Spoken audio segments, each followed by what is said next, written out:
My mother locked me in a soundproof closet and poisoned me into silence, then blamed what she did on mental health. I exposed her, got her convicted, and moved on. She just reached out after 5 years. Growing up, my mom had misophonia. For those who don't know, it's where you genuinely just cannot stand any loud sounds. And, in my mom's case, they made her sewers lidle. My first memory is when I was 6 years old, and my mom stuffed a dirty dish towel in my mouth because, in her defense, I was crying my eyes out after a simple fall. If I ever snored too loudly, she would play a very loud sound horn in my room until I woke up. This was to negatively reinforce my bad behavior, so that I would have an easier time not doing it, so I ought to thank her. And on my 9th birthday, she got me a gift. It was a homemade report card, with rows that were completely empty. She called it the quiet points system. Suddenly, everything clicked, because for the weeks leading up to this moment, she had labeled all the food in the kitchen with a sticky note that had a number on it. Bread was 2 points, while all the meat was at least 10 points or higher. You earned points through being quiet, and the times I found it hardest were the ones that earned more. For example, being quiet while I showered was only 3 points, while not snoring was given 8. She could never take points away for no reason, but I would have to spend it on food, meaning I'd always have to do something to earn it. And at the time, I was just a 9-year-old with big brown eyes filled with light, and a heart that loved her mommy. So I just shrugged and wrapped my arms around her, not saying a word so as to not trigger her misophonia. Plus, I was used to being quiet anyway, so I didn't think this would change anything. The next morning when I woke up, I followed my usual routine. Slowly drew back the curtains, waited until I arrived at the school bathrooms to get changed out of my pajamas, all whilst having an overly grimaced face, all in the name of keeping the house quiet. And apparently this pleased my mom a lot, because when I got home from school, she handed me the report card she had gotten me for my birthday. In big bold lettering it said 30 points, followed by multiple smiley faces and hearts. And before I could say anything, she opened the fridge and showed me the selection I had to pick from for dinner. I could pretty much afford everything except my favorite ice cream, so I chose my favorite, steak. And we enjoyed it together like any other healthy family. Lol JK. She made the steak extremely overcooked, so I couldn't swallow it without chewing super hard. And as a misophonic person, mouth sounds are deadly to my mother. I tried to chew extremely slowly, producing as much saliva as possible to help break down the meat. After 5 minutes of painfully slow chewing one piece, I couldn't take it anymore. I discreetly spit it out into a tissue, deciding I would eat nothing that day. But she still wasn't happy. "What the F are you doing?" my mom yelled. "A cow died for you today. The least you can do is eat it all. Put it back in your mouth, now." My tiny fingers immediately unraveled the white tissue and shoved it back into my mouth. On the way in, I had my mouth open and my tongue smacked against the roof of my mouth. I immediately went completely still, hoping she wouldn't notice. But I was too late. The room was silent as she banged both her fists against the flowery tablecloth. "You disgraceful beach!" she yelled at the top of her lungs. She grabbed the report card back from me and burned it on the stove. "You think I can't make you suffer the same way you make me suffer? Think again." I was already in a lot of fear, but that's when she grabbed my hands and shoved them towards the stove. "The burning pain you feel is only 20% of how I feel when you make noise. Remember that." Luckily, she never actually put my hand in the fire, and I didn't burst into tears. Heck, it didn't even make me cry. Not because I didn't feel upset, I did. And not because I didn't want to, I absolutely did. But because I didn't want my mom to punish me for making noise while crying. So I quietly tiptoed to bed, and ended up having oxygen for dinner, and breakfast, and lunch, and dinner again. You see, that one moment had made me go into the minus zone on my meal points. So I had nothing to buy my meals with. But my mom was a good person. She wasn't like other abusive parents that keep you healthy enough so as to not raise alarm bells. So, after 3 days of pure starvation, I fainted in school. It was only for 20 seconds, but everyone was really worried, especially since the first thing I said when I woke up was, "I'm sorry I didn't mean to fall so loudly, please don't starve me anymore." Lol. The guidance counselor pulled me into her room and handed me a Hershey's milk chocolate bar, a banana, and a Kind bar. I chewed them so quickly I was gagging. When I was done, I looked back up at her and her eyes were filled with tears, while her face went ghost white. She didn't even ask or say anything, just told me they were calling CPS. The guidance counselor's hands shook as she reached for her phone. I watched her dial the numbers, each beep making my stomach twist tighter. She kept glancing at me between pressing buttons, like she was checking I wouldn't disappear. "Yes, this is Mrs. Henderson at Oakwood Elementary. I need to report a case of suspected child abuse and neglect." Her voice cracked on the last word. She gave them our address, my name, my mother's name. Each detail felt like another nail in a coffin I couldn't identify yet. While she talked, I sat completely still. My body had learned that stillness meant safety, that movement created sound, and sound created pain. Even with my stomach finally full, the habit remained. I counted my breath silently, making sure each inhale and exhale made no noise. Mrs. Henderson hung up and turned back to me. "Sweetie, some people are going to come talk to you. They just want to make sure you're safe." She pulled her chair closer, and the scraping sound made me flinch. "Can you tell me more about what's been happening at home?" I opened my mouth, then closed it. The words felt too loud before I even spoke them. But Mrs. Henderson waited, her face patient and kind in a way that made my chest hurt. "My mom has misophonia," I whispered, so quietly she had to lean forward. "Sounds make her want to hurt herself, so I have to be quiet. And the food? Tell me about not being able to eat." I explained the point system, how I earned quiet points for not making sounds, how each food cost points, how I'd gone negative after making a mouth sound while eating. Mrs. Henderson's face got paler with each detail. She made me put the chewed up meat back in my mouth from the tissue, I added, the memory making my stomach turn. Then she held my hands near the stove. She said the burning was only 20% of how sounds made her feel. Mrs. Henderson wrote everything down, her pen moving fast fast across the paper. How long has this been happening? The point system started on my birthday, but the being quiet. I tried to think back. Always. She put a dish towel in my mouth when I was 6 because I cried after falling, and she uses a sound horn when I snore. The door opened and Principal Morrison walked in with 2 people I didn't recognize. A woman with short gray hair and kind eyes, and a younger man with a clipboard. "This is Ms. Rodriguez from Child Protective Services," Principal Morrison said, "and Mr. James, her colleague. They're here to help." Ms. Rodriguez sat down across from me. "Hi there. I know this might be scary, but we're here to make sure you're safe. Can you tell me what happened today?" I repeated the story, each telling making it feel more real and more terrifying. They asked questions about bruises. I didn't have any visible ones. About how often I ate, depending on my points. About whether anyone else knew. No one. "We're going to need to go to your house," Ms. Rodriguez said gently, "to talk to your mom and see your living situation. But first, I think the nurse should check you over. Make sure you're physically okay." The walk to the nurse's office felt endless. Other kids were in class, their muffled voices coming through doorways. Normal kids who could laugh and talk and eat without earning it. Nurse Patricia weighed me first. 72 pounds, she said, frowning. "That's quite underweight for your age and height." She checked my blood pressure, looked in my eyes and throat, listened to my heart. Each test required me to move or breathe in ways that made sound, and I kept apologizing. "Honey, you don't need to apologize for breathing," she said, but I couldn't stop. She documented everything while Ms. Rodriguez watched. The way my ribs showed, the dark circles under my eyes, how I flinched at every sound I made. "When did you last eat before today?" Nurse Patricia asked. 3 days ago. I had steak, but I couldn't chew it quietly enough. She exchanged looks with Ms. Rodriguez. "We need to take her to the hospital for a full evaluation." "No!" The word burst out louder than I'd spoken in months. "My mom will know. She'll know I made noise that I told.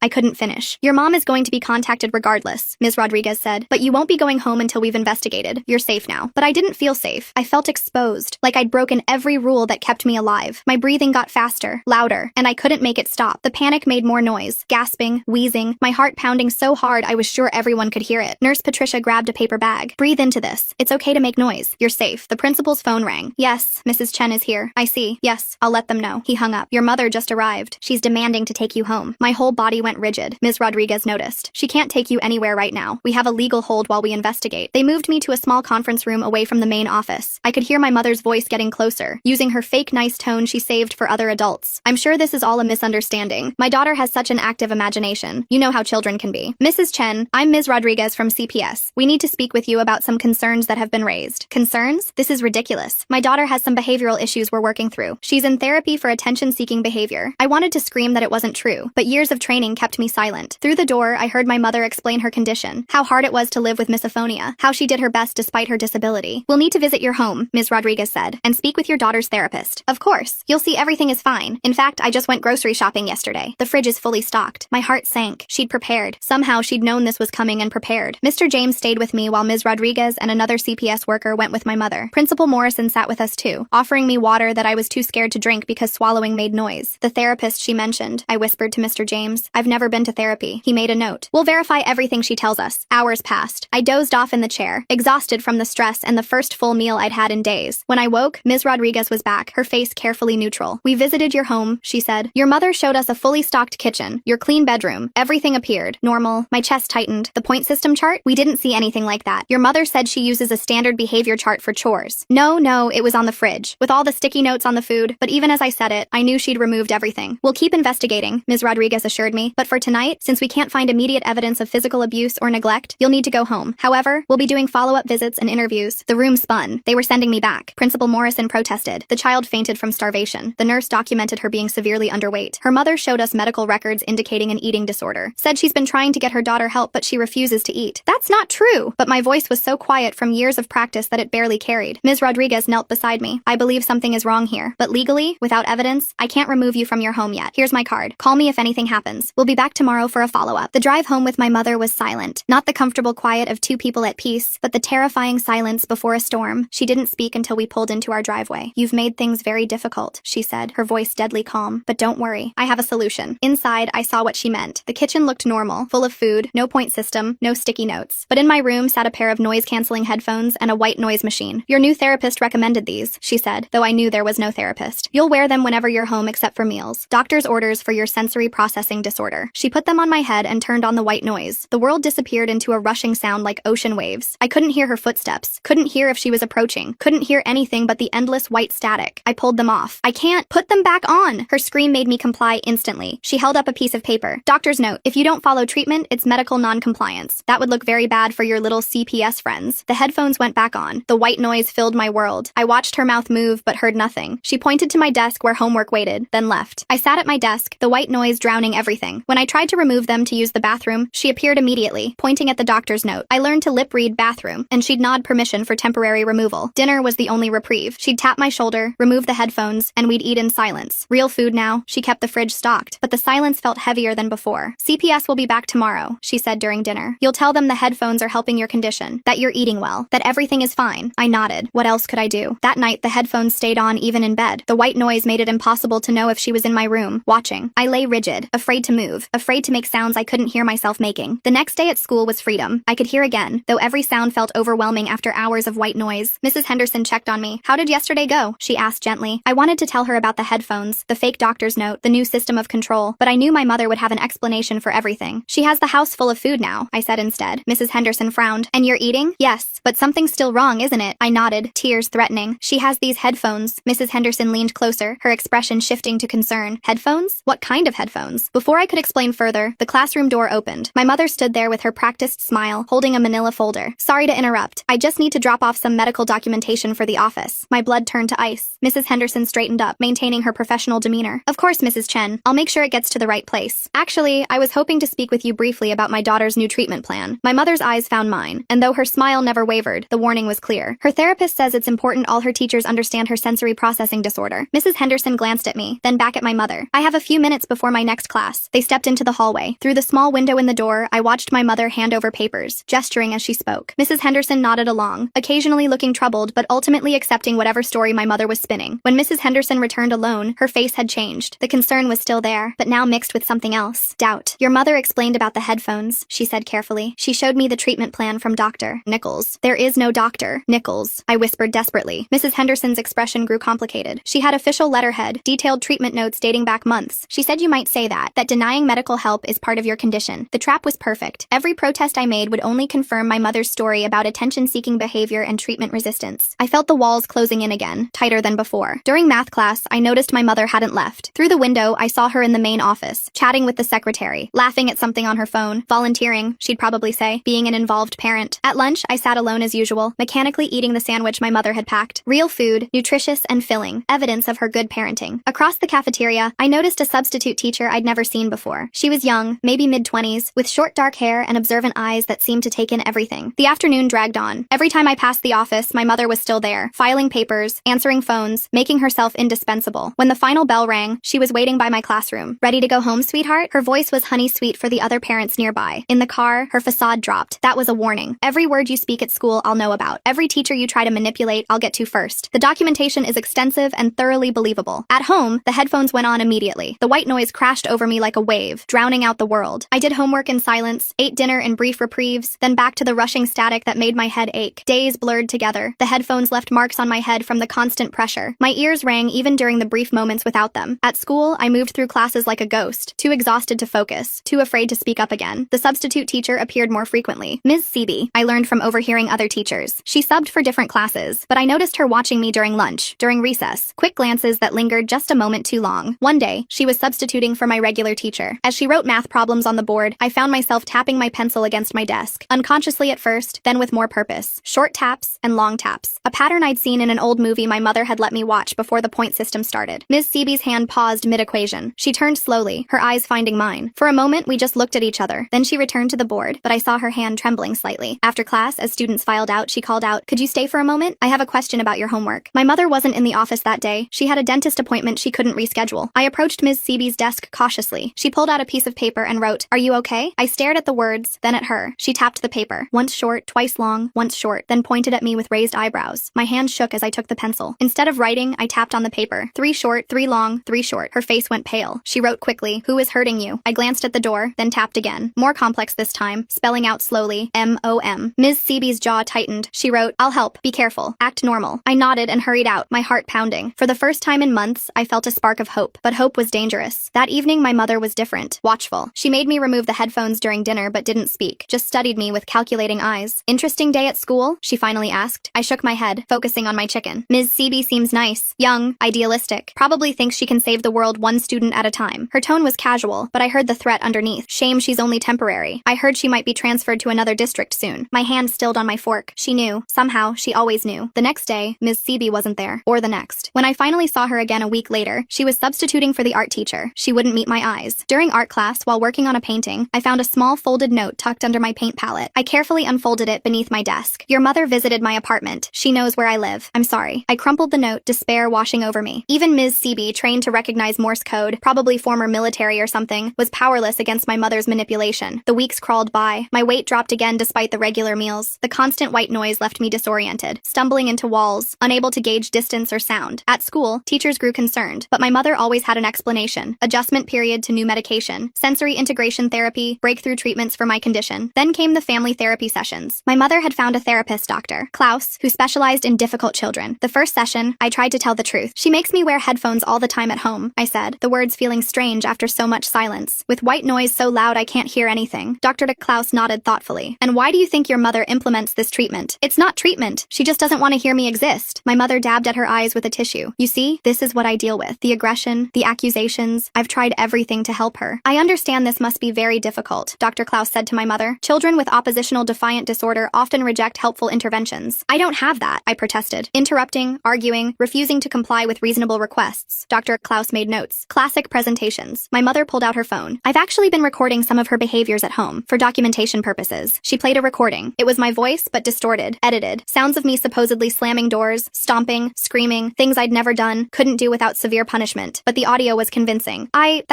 stammered. Denial is also typical, Dr. Klaus said. Mrs. Chen, I think we need to consider more intensive interventions. The sessions became weekly torture. My mother would play her edited recordings, show her fabricated documentation, cry about how hard she tried. Dr. Klaus ate it up, prescribing medications that made me foggy, recommending stricter behavioral controls, validating every twisted narrative my mother spun. I stopped protesting. What was the point? Every word I said was twisted. Every truth I told became evidence of my condition. At school, I grew more isolated. The other kids whispered about the weird girl who wore headphones at home, who had to see a special doctor, who made up stories about her mom. Even teachers kept their distance, warned by my mother about my manipulative tendencies. One day, in desperation, I started leaving tiny notes in hidden places, under desks, behind books, in bathroom stalls, simple messages, help me. My mom is lying. Please believe me. For a week, nothing happened. Then I saw my mother in the library volunteering again. She was thorough, cleaning every surface, checking every book. My heart sank as I watched her pocket something small and white. That evening, she presented a folder to Dr. Klaus during our session. I found these at school. She's been leaving them everywhere, trying to get attention. Dr. Klaus examined the notes with a grave expression. This escalation is concerning. Have you considered inpatient treatment? No. The word tore from my throat. Please, I'll stop. I'll be good. I'll be quiet. My mother's eyes glinted with satisfaction. See how she bargains? Classic manipulation. I think we should increase her medication, Dr. Klaus said, and perhaps implement a more structured behavioral plan at home. The new pills made everything worse. The world felt wrapped in cotton, my thoughts slow and sticky. Combined with the constant white noise, I existed in a bubble of sensory deprivation. Days blended together in a haze of muffled sound and foggy consciousness. My mother added cameras to my room, for my safety, she told Dr. Klaus. Now she watched everything. When I slept, when I changed, when I did homework. The headphones stayed on even in the bathroom now, except for the brief moments needed for basic hygiene. I learned she'd been documenting everything for years. During one therapy session, she produced journals dating back to when I was 4. Detailed accounts of my supposed noise-making, my deliberate attempts to trigger her misophonia, my malicious behavior. All fiction, but meticulously crafted. You can see the pattern, she told Dr. Klaus, flipping through pages of lies. The escalation over time. I've tried so hard to be patient, to understand, but she seems determined to hurt me. I wanted to scream that none of it was real, but the medication made it hard to form words. My protest came out slurred, confused, which only reinforced her narrative of a disturbed child. School became my only escape from the headphones, but even that was tainted. My mother volunteered 3 days a week now, always watching, always nearby. Teachers praised her dedication. Other parents admired her strength in dealing with such a difficult child. The substitute teacher, Ms. Sebi, still appeared occasionally. She'd learned to avoid me, but sometimes I caught her watching with haunted eyes. Whatever my mother had done to scare her, it had worked. One morning, I woke up dizzy. The room spun when I sat up, and I had to grip the bed frame to keep from falling. The medication doses had increased again, and I suspected my mother was adding extra to my food. At breakfast, I struggled to lift my spoon. My mother watched with false concern. You seem tired, sweetheart. Maybe you should stay home today. No, I managed. School meant no headphones. School meant a break from the white noise that was slowly driving me insane. If you insist, she said, but I saw her make a note in her journal. At school, I could barely stay awake. During PE, while attempting to run laps, my legs gave out. I collapsed on the track, the world tilting sideways. I woke in the nurse's office again. Nurse Patricia was taking my blood pressure, her face creased with worry. Your blood pressure is very low, she said, and your pulse is irregular. What medications are you taking? I tried to remember the names, but my thoughts were too fuzzy. Pills, I mumbled. For my condition, she frowned. I need to see a medication list. This could be an interaction issue. My mother arrived within minutes, as if she'd been waiting for the call. She handed over a typed list to Nurse Patricia, explaining each medication, the dosages, the prescribing doctor. These doses seem very high for a child her age, Nurse Patricia said carefully. Dr. Klaus is a specialist, my mother replied smoothly. He knows what he's doing. Perhaps you'd like to call him? She produced Dr. Klaus's business card. Nurse Patricia did call, and I listened to her side of the conversation, growing more subdued as Dr. Klaus no doubt explained my severe behavioral disorders and the necessity of aggressive treatment. When she hung up, Nurse Patricia looked defeated. He says the medications are appropriate for her condition, but I'm going to document this incident thoroughly. My mother's smile was razor sharp. Of course, documentation is so important. As she drove me home, my mother was silent until we reached a red light. Then she turned to look at me. You're getting sloppy, she said quietly, making scenes, drawing attention. That needs to stop. The medicine makes me sick, I whispered. The medicine keeps you manageable, she corrected. Would you prefer the alternative? I didn't ask what the alternative was. I already knew. The soundproof closet she'd built in the basement, discovered during one of my foggy explorations while she was at the store. A small, dark space with padding on the walls, a lock on the outside. That night, she showed me a new journal entry she was writing. Daughter exhibited substance-seeking behavior today. Attempted to convince school nurse to change her medications. When confronted, became agitated and accusatory, concerning escalation in manipulative behaviors. Everything was backwards. Every cry for help became evidence against me. Every symptom of her abuse became proof of my illness. The next morning, I could barely get out of bed. My mother had to practically carry me to the car. At school, I slumped at my desk, the world swimming in and out of focus. Mrs. Henderson noticed immediately. She knelt beside my desk during independent reading time. Are you feeling all right? I wanted to tell her everything. The medications, the edited recordings, the soundproof closet waiting in the basement. But the words wouldn't come. My tongue felt too heavy, my thoughts too scattered. Medicine, I managed to whisper. She glanced toward the door where my mother was undoubtedly lurking somewhere in the building. I'm going to talk to the principal, she said quietly. This isn't right. But by lunch, I saw Mrs. Henderson in the principal's office with my mother. Through the window, I watched my mother pull out her phone, show something on the screen. Mrs. Henderson's face went pale. She nodded slowly, then left the office without looking back. My mother caught my eye through the window and smiled. That afternoon, Mrs. Henderson avoided me. When I tried to approach her desk after class, she busied herself with papers. You should get to your next class, she said without looking up. Another ally lost. Another adult who'd tried to help, silenced by whatever my mother had shown her. I wondered what it was this time. Edited videos of me being violent, fabricated threats I'd supposedly made. The possibilities were endless when you controlled the narrative. The days blurred worse after that. My mother increased the medications again, claiming I was showing increased agitation at school. The white noise from the headphones mixed with the fog in my brain until I wasn't sure what was real anymore. Sometimes I thought I heard her voice through the static, whispering things I couldn't quite make out. Sometimes I woke up in different clothes than I'd gone to bed in, with no memory of changing. The cameras in my room recorded everything, but I never saw the footage, just knew it existed. Another weapon in her arsenal. During a particularly bad week, when I could barely walk straight, the fire alarm went off at school. The sudden loud noise sent panic through my medication-dulled system. I tried to stand, to follow the evacuation procedure, but my legs wouldn't cooperate. I made it 3 steps before crashing to the floor. This time, I didn't get up. I woke in the hospital. The beeping of machines and the absence of white noise was so jarring I started crying. A doctor I didn't recognize was examining me, her face serious. Can you tell me what medications you're taking? She asked gently. I tried to remember, but my mother appeared in the doorway before I could speak. Oh, thank goodness, she cried, rushing to my bedside. I was so worried. She hasn't been taking her medications properly, hiding them, spitting them out. Dr. Klaus warned this might happen. The doctor frowned. The blood tests show extremely high levels of sedatives in her system, far above therapeutic doses. She must have taken extra, my mother said quickly. She's been hoarding them. I found a stash in her room just yesterday. I was about to call Dr. Klaus about it. I need to speak with the patient alone, the doctor said firmly. My mother's grip on my hand tightened painfully. Of course, but you should know she's been diagnosed with severe oppositional defiant disorder and a tendency toward manipulation. Dr. Klaus can provide full documentation. After she left, the doctor pulled her chair closer. I'm Dr. Sarah. I want to help you. Can you tell me what's really happening? I wanted to trust her. Her eyes seemed kind, her concern genuine, but I'd trusted before, and it always ended the same way. My mom gives me the medicine, I whispered, more than the bottles say. Dr. Sarah made notes. Has anyone else noticed this? Everyone notices. No one does anything. The words came out bitter, hopeless. She has documentation for everything. Recordings, videos, journals going back years. What kind of recordings? I tried to explain the edited audio, the fabricated evidence, but I could see the doubt creeping into her eyes. It sounded crazy, even to me. A mother meticulously crafting years of false documentation to abuse her child while appearing to be the perfect parent? Who would believe that? Dr. Sarah ordered more tests, spoke to Dr. Klaus on the phone, reviewed my mother's documentation. With each conversation, her initial concern faded into professional distance. By the time I was discharged 2 days later, the narrative was set. I'd been hoarding medication and took too much in a cry for attention. My mother was praised for her vigilance in finding my stash and seeking help. The ride home was silent except for the white noise pumping through my headphones. My mother had brought them to the hospital, explaining to the staff that they helped with my sensory issues. At home, she led me straight to the basement. The soundproof closet was smaller than I'd remembered, maybe 4 feet by 4 feet, with thick padding on every surface. No light switch inside, just darkness once the door closed. Dr. Klaus agrees you need more intensive intervention, she said calmly. This is a safe space for you to work through your behaviors without hurting yourself or others. Please, I begged, but she was already guiding me inside. 2 hours to start, she said. We'll work up from there. The padding blocks all sound, so you can make all the noise you want. Therapeutic, really. The door closed. The lock clicked. Darkness swallowed me whole. In the absolute silence and darkness, time lost meaning. Was it minutes or hours? My medication-foggy brain couldn't track it. I tried counting seconds, but kept losing track. Starting over, losing track again. When the door finally opened, the light was blinding. My mother helped me out, her touch gentle, her voice concerned. How do you feel? Did it help? I couldn't speak. My throat was raw from screaming I couldn't even hear. She marked something in her journal. We'll try again tomorrow. Dr. Klaus says consistency is key. The pattern established itself quickly. School, where I struggled to stay conscious through classes. Home, where the headphones went on immediately. Dinner, medication hidden in my food. Then the closet for therapeutic isolation. I tried leaving notes at school again, but my handwriting had deteriorated from the medication. The words came out shaky, illegible. When a teacher found one, they brought it straight to my mother during her volunteer shift. See what I mean? She told them sadly. The writing exercises Dr. Klaus recommended aren't helping. If anything, she's regressing. Ms. Seeby appeared less and less. When I did see her, she looked hollow, frightened. Whatever my mother had done to her went beyond simple threats. I wanted to ask, but we were never alone, and I could barely form coherent sentences anyway. One day, during a brief moment of clarity between medications, I realized my mother had been preparing for this my whole life. Every documented incident, every piece of evidence, every professional she'd fooled. It was all intentional. She'd built an impenetrable fortress of lies with me trapped inside. The school held a meeting about my deteriorating condition. I sat there, swaying slightly from the medication, while adults discussed my fate. My mother presented her evidence, the journals, the recordings, the notes I'd left, the medication hoarding, the hospital incident. We're considering residential treatment, she told them, tears in her eyes. Dr. Klaus knows an excellent facility that specializes in cases like hers. Principal Morrison looked troubled. This seems like quite an escalation. Perhaps we should get a second opinion? My mother's face hardened for just a moment before the tears returned. Of course, if you think that's best. Though I worry about the delay. She's getting worse every day. Mrs. Henderson spoke up quietly. I've noticed she seems heavily medicated. Perhaps that's contributing to— Are you a medical professional? My mother interrupted. Because Dr. Klaus is. As was Dr. Sarah at the hospital. As is her pediatrician who signs off on all her prescriptions. I'm doing everything I can to help my daughter. And frankly, these accusations are hurtful. The meeting ended with apologies to my mother and promises of support. Another victory for her. Another defeat for me. That night, the closet time extended to 4 hours. In the darkness, I felt my sanity slipping away. The combination of sensory deprivation, medication, and isolation was breaking me down exactly as she'd planned. When I emerged, I could barely stand. She had to help me up the stairs, her grip firm, but not gentle anymore. You're almost there, she whispered, almost ready for the next phase. I didn't ask what the next phase was. In my medication-addled mind, I already knew. She was going to make me disappear, just like the child she'd had before me, the one who'd moved away to live with relatives, the one no one could contact. The thought should have terrified me. Instead, I felt only exhausted acceptance. She'd won. She'd always been going to win. But then, during library time at school, something unexpected happened. I was slumped at a table, pretending to read while fighting to keep my eyes open, when someone sat down across from me. It was Ms. Seeby. She looked different, thinner, with dark circles under her eyes that matched mine. She didn't speak, just slid a book across the table. Inside the cover was a single line written in pencil. She did this to another child. I found proof. My heart, sluggish from medication, tried to race. I looked up at her, hope and fear warring in my chest. She glanced around, then wrote more. The guidance counselor is building a case. Real evidence. Hold on. Before I could respond, she was gone, leaving the book behind. I tucked it into my backpack, the first spark of hope I'd felt in months. That evening, my mother seemed agitated. She kept checking her phone, pacing the kitchen while I ate dinner in silence. There's been some staff turnover at your school, she said finally. Nothing for you to worry about. But I could see the calculation in her eyes, the wheels turning as she adjusted her plans. Something had shifted, and she knew it. The medications that night tasted different, stronger. I fought to stay conscious, knowing that falling asleep might mean never waking up, or waking up somewhere far from here, where no one would ever find me. As darkness crept in despite my efforts, I heard her on the phone with Dr. Klaus. Yes, I think it's time. The residential facility you mentioned, how soon could they take her? The last thing I remembered was her standing in my doorway, silhouetted against the hall light. Soon, sweetheart, she said softly. Very soon, this will all be over. I woke to my mother shaking me roughly. The room was still dark, but I could make out her silhouette against the hallway light. My head felt like it was stuffed with wet cotton from whatever she'd put in my dinner. Get up, we're leaving. Her voice was clipped, urgent. I tried to sit up, but my limbs felt disconnected from my body. She yanked me upright, shoving clothes into my arms. The headphones were already on my head, the white noise drowning out whatever else she was saying. She dragged me to the car, practically throwing me into the back seat. Through the medication haze, I noticed suitcases in the trunk. We were really leaving. The residential facility Dr. Klaus mentioned, or somewhere worse. The car started moving. I pressed my face against the cold window, watching our house disappear. My mother kept checking the rearview mirror, her knuckles white on the steering wheel. At a red light, she turned to look at me. Her lips moved, but I couldn't hear through the white noise. She reached back and ripped the headphones off. Listen carefully. When we get there, you say nothing. You're sick. You need help. That's all anyone needs to know. Where are we going? My voice came out slurred. Somewhere they understand difficult children. She shoved the headphones back on. The drive felt endless. I dozed fitfully, waking each time we stopped. Gas stations, rest stops, all blurring together. My mother never let me out of the car, just handed me water and crackers that tasted like chalk. Dawn was breaking when we finally stopped. Through bleary eyes, I saw a large huge building surrounded by high walls. It looked more like a prison than a treatment center. My mother pulled me from the car, her grip bruising on my arm. At the entrance, a woman in scrubs was waiting. "Mrs. Chen, we've been expecting you." Dr. Klaus called ahead. They spoke over my head while I swayed on unsteady feet. Papers were signed. Money changed hands. The woman in scrubs took my other arm. "We'll take good care of her," she assured my mother. My mother knelt in front of me, her face a mask of false concern. "Be good. Do what they tell you. This is for your own good." Then she was walking away, getting in the car, driving off without looking back. The woman in scrubs led me inside. The doors locked behind us with a heavy click. She removed my headphones, and the sudden absence of white noise made me dizzy. "Welcome to Peaceful Meadows. I'm Nurse Ratched. Let's get you settled." She led me through sterile hallways that smelled like disinfectant and despair. Other children passed us, all with the same vacant expressions, the same shuffling walk. This wasn't a treatment center. It was a warehouse for unwanted kids. My room was small, white, empty, except for a bed bolted to the floor. No windows. A camera in the corner, its red light blinking steadily. "Medication time is at 8, noon, 4, and 8, Nurse Ratched said. "Meals in the cafeteria, no talking during quiet hours. Break the rules and you'll spend time in the reflection room." She left, locking the door behind her. I collapsed on the thin mattress, finally allowing myself to process what had happened. My mother had won. She'd successfully disappeared me just like the other child Ms. Seeby mentioned. But Ms. Seeby had found proof. Mrs. Henderson was building a case. They knew something was wrong. They had to be looking for me. Days passed in a medicated blur. The pills here were different, but just as numbing. I shuffled to meals, sat through group therapy, where we weren't allowed to actually speak, stared at white walls during reflection time. I tried to keep track of time, but the days blended together. No windows, no clocks, no way to know if it had been a week or a month. The other kids didn't talk about how long they'd been here. Some looked like they'd forgotten there was an outside world at all. Then one day during lunch, something changed. Nurse Ratched was called away urgently. The other staff members huddled by the door, whispering frantically. Through the cafeteria windows, I saw police cars in the parking lot. My heart began to race. They'd found me. Someone had finally believed the truth and come looking. But the police cars left without entering the building. The staff returned to their posts, watching us more carefully than before. Whatever had happened, it wasn't about me. That night, unable to sleep, I heard voices in the hallway. Nurse Ratched and someone else, arguing in hushed tones. They're asking questions about the Chen girl. Someone filed a missing person report. Her mother has all the paperwork. Legal commitment, signed by a licensed psychiatrist. Still, if they come back with a warrant, they won't. Dr. Klaus assured us everything is in order. My spark of hope flickered and died. Even here, my mother's web of lies protected her. More days passed. The medications made it hard to think, hard to plan. I stopped trying to count the days, stopped hoping someone would come. This was my life now. Then during morning medications, I noticed something different. The nurse handing out pills wasn't one I recognized. She was younger, with kind eyes that actually looked at us instead of through us. When she reached me, she paused. Her hand shook slightly as she held out the paper cup of pills. As I took it, I felt something else pressed into my palm, a folded piece of paper. I quickly palmed it, pretending to swallow the pills while tucking the paper into my sleeve. The new nurse moved on without comment. Back in my room, I unfolded the paper with trembling hands. The writing was familiar. Ms. Seeby's careful script. "We know where you are. Hold on, soon." I ate the paper, not trusting anywhere to hide it. For the first time in weeks, I felt something other than numb acceptance. They hadn't given up. They were still fighting for me. The next few days, I watched everything more carefully. The new nurse appeared regularly, always during medication times. She never spoke to me directly, never gave any sign she was anything other than a new employee. But I noticed things. How she actually checked that other kids swallowed their pills, but never checked mine. How she sometimes stood where she could block the camera's view of me. How her shifts seemed to coincide with when the regular staff was thinnest. 3 days after the note, chaos erupted. I woke to sirens, lots of them. Through my door, I could hear running footsteps, shouting voices. Someone was pounding on the main entrance, demanding to be let in. My door flew open. The new nurse stood there, breathing hard. "We have to go, now." She grabbed my hand and pulled me into the hallway. It was pandemonium. Staff members were running in all directions. Some were shoving papers into shredders. Others were trying to corral confused kids back into their rooms. The nurse led me through a side door I'd never seen opened. We emerged into a loading dock where an unmarked van was waiting. Mrs. Henderson was behind the wheel, her face grim but determined. "Get in," she urged. As we pulled away, I saw police officers streaming into the building. Some were leading staff members out in handcuffs. Others were helping dazed children into ambulances. "Ms. Seeby found records," Mrs. Henderson explained as she drove. "Your mother had done this before. A child named Marcus, 5 years ago. He supposedly went to live with relatives, but Ms. Seeby tracked him down. He'd been in that place for 3 years before aging out of the system." My hands wouldn't stop shaking. "My mom? Arrested this morning. The police found the soundproof closet, the doctored recordings, everything. Dr. Klaus, too. Turns out he'd been taking bribes to commit children whose parents wanted them gone. The drive back felt surreal. Real sunlight, real air. Freedom I'd thought I'd never have again. At the hospital, doctors ran tests, documenting the over-medication, the malnutrition, the psychological trauma. Ms. Rodriguez was there, tears in her eyes as she apologized for not seeing through my mother's lies sooner. "The system failed you," she said, "but we're going to make it right." Ms. Seeby came by, looking exhausted but relieved. She explained how she'd started investigating after my mother threatened her, how she'd found a pattern of complaints that were always dismissed, children who disappeared into the system. "Your Morse code saved your life," she told me. It made me dig deeper. The next weeks were a blur of police interviews, court hearings, medical appointments. My mother was charged with child endangerment, false imprisonment, and conspiracy. Dr. Klaus faced even more charges. charges. Apparently, I wasn't his only victim. During the trial, the full extent of my mother's planning came out. The years of fabricated documentation, the careful manipulation of every adult who tried to help, the calculated destruction of my credibility. Even the prosecutors seemed stunned by the thoroughness of her deception. She was convicted on all charges, 25 years in prison. Dr. Klaus got 30. The facility was shut down, its operators arrested, the children relocated to real treatment centers or foster homes. I was placed with my aunt, my mother's sister, who'd been searching for me since I disappeared. She was nothing like my mother. Warm, loud, encouraging me to make noise, to take up space, to exist without fear. The recovery wasn't easy. Years of conditioning don't disappear overnight. I still flinched at sudden sounds, still caught myself walking too quietly, still sometimes reached for headphones that weren't there. But slowly, with therapy, real therapy, and patience, I began to heal. I learned to speak above a whisper. I joined the school choir, surrounded myself with music and laughter and all the sounds my mother had forbidden. Mrs. Henderson visited regularly, bringing cookies and homework and normalcy. Ms. Seaby helped me with Morse code, turning my trauma into a skill I could be proud of. Even Ms. Rodriguez checked in, determined to prevent other children from falling through the cracks. The day I testified at my mother's sentencing, I spoke clearly and loudly. I told the court about the point system, the starvation, the soundproof closet. I looked her in the eye as I described years of torture disguised as parenting. She tried to speak, to spin one more lie, but the judge cut her off. I've heard enough. The evidence is overwhelming. The defendant will serve the maximum sentence. As they led her away, she turned to look at me one last time. I didn't flinch, didn't go silent. I stood tall and watched her disappear into the system she'd tried to trap me in. That night, my aunt made my favorite dinner, steak, cooked medium rare, tender enough to chew without effort. We ate together, talking and laughing, filling the house with all the sounds of a real family. I started 10th grade at a new school where nobody knew my story, made friends who didn't understand why I got so happy about simple things like humming in the hallway or tapping my pencil during tests. The nightmares faded, the flinching stopped. I learned to trust adults again, to ask for help without fear of punishment, to exist loudly and proudly in a world that no longer demanded my silence. On the anniversary of my rescue, I got a letter from Marcus, the boy who'd come before me. He thanked me for being brave enough to signal for help, for breaking the cycle. He was in college now, studying social work, determined to help kids like us. I wrote back, telling him about my new life, how I'd joined drama club, debate team, anything that required me to use my voice, how I was thinking about becoming a teacher myself, someone who would notice when children went too quiet. My aunt framed the court documents declaring my mother's loss of parental rights, not out of spite, but as proof that justice was possible, that truth could overcome even the most elaborate lies. I kept the Morse code book Ms. Seaby had given me, but now I used it for fun, teaching friends secret codes, tapping out jokes during boring assemblies. What had once been a desperate cry for help became just another way to communicate. The investigation revealed my mother had never actually had misophonia. It was all an elaborate excuse for control, a way to justify the torture. The real condition was hers, a pathological need to dominate, to silence, to erase. But she'd failed. I was still here, still breathing, still speaking, still making all the noise I wanted. On my 18th birthday, I stood in my aunt's kitchen, surrounded by friends and chosen family. As they sang happy birthday, loudly, joyfully, beautifully off-key, I closed my eyes and let the sound wash over me. I was free.